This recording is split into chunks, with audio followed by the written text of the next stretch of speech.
Guys আমি কোনদিনও ভাবি নাই ফাঙ্গাসে আমাকে এইভাবে অ্যাটাক করবো। জাস্ট আমার হাত দুইটা দেখেন পুরা স্পট পড়ে গেছে। এই অবস্থাটা আমার বরপেটা থাকতে হয়েছে। তারপরে ভোটের আগে যেহেতু বাড়িতে আইছি, তো বাড়িতে আইসা ভোটের পরের দিন আবার ডক্টর দেখাবার নিয়ে রিপোর্ট সিপোর্ট নিয়ে আমি রুমে থেকে রেডি হয়ে আমার মানে ল্যাবে গেতেছিলাম। দেন ল্যাবের থেকে আমরা ডাইরেক্ট হসপিটালে এসে পাইলাম। তো আমি কোনে ডাক্তার দেখাইলাম আপনাকে দেখাইতেছি। তো এই যে দেখতেছেন ক্লিনিক মানে রিলাইভস ডার্মা এন্ড লেজার ক্লিনিক। তো এখানে ডার্মা ডক্টর বসে। তো কোন ডক্টর বসে আমি আপনাকে দেখাইতেছি, দেখতে থাকেন। তো লোকেশনটা হচ্ছে ওই যে সাইডে দেখতেছেন লাইফ কেয়ার হসপিটাল।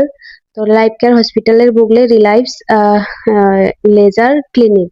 তো এটা হচ্ছে স্যারের ক্লিনিক। তো রিলাইভসে বসে doctor S I Bhuiya sir. So যদি কারো স্কিনের প্রবলেম হয় দেন গলপাড়াতে ভিজিট করবেন, একদম মানে জেনুইন রেজাল্ট পাবেন। কারণ এর আগেও আমি আঙ্গমার মানে স্কিন প্রবলেম হয়েছিল, এখানে দেখাইছি এন্ড মানে ফার্স্ট ট্রিটমেন্টে ভালো হয়ে গেছে। এন্ড যেহেতু আঙ্গ ডক্টর দেখান কমপ্লিট, দেন আমরা গেলাম ফার্মাসিতে, মানে লগেই ফার্মাসি। ওইখান থেকে ওষুধ নিলাম, যেহেতু আমার এখন অ্যান্টিবায়োটিক এগুলা চলে না, কন্ট্রা ইন্ডিকেশন মানে প্রিকশনে আছে। দেন স্যারে অনলি আমাক একটা সাবন মানে দিল এন্ড একটা লোশন দিছে ইউজ করবার। দেন ফার্স্টের দিন আমি সাবান দিয়া হাতটা ধুইয়া দেখেন ক্রিমটা লাগাইছি।